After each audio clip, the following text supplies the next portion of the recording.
खुशखबरी अवांजे शहर शहदादकोट जो मयारी ऐं बेहतरीन तालीमी इदारो साइंटिफिक पब्लिक स्कूल ऐं कॉलेज शहदादकोट गुज़रियल 18 सालनि खां तालीम जे मैदान में सरे फ़हरिस्त, जंहिंमें जदीद दौर जी तक़ाज़ाउनि मुताबिक़ जदीद तरीक़नि सां तजुर्बेकार उस्तादनि जी निगरानी में तालीम ॾिनी वञे थी।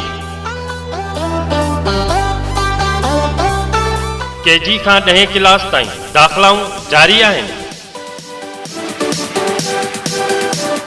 ऐं हा, अगस्त महीने खां 11हीं ऐं 12हीं क्लास जूं दाख़िलाऊं शुरू कयूं वेंदियूं। इदारे में मौजूद सहूलतूं असेंबली हॉल, कुशादा ऐं हवादार classroom, multimedia system, science laboratory, computer lab, indoor play ground, school canteen, बिजली वञण जी सूरत में स्टैंड बाय जनरेटर ऐं मुकम्मल सोलर सिस्टम जी सहूलत मौजूद आहे।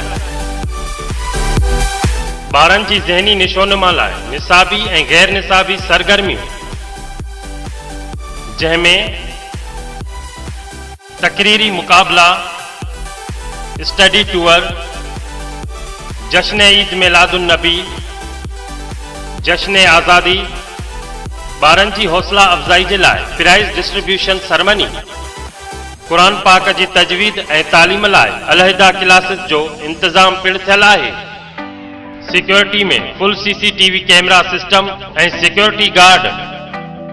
नोट, हिन इदारे में केजी खां 10 क्लास ताईं नियाणियुनि लाइ अलहदा क्लासिस जो इंतज़ाम थियल आहे, जंहिंमें तजुर्बेकार फीमेल टीचर्स जूं ख़िदमतूं हासिल कयूं वयूं आहिनि। Parking area.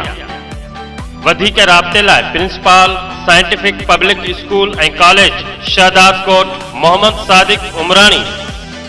Phone number 074-401-2493, mobile number 03337502493, 0334-201-3573।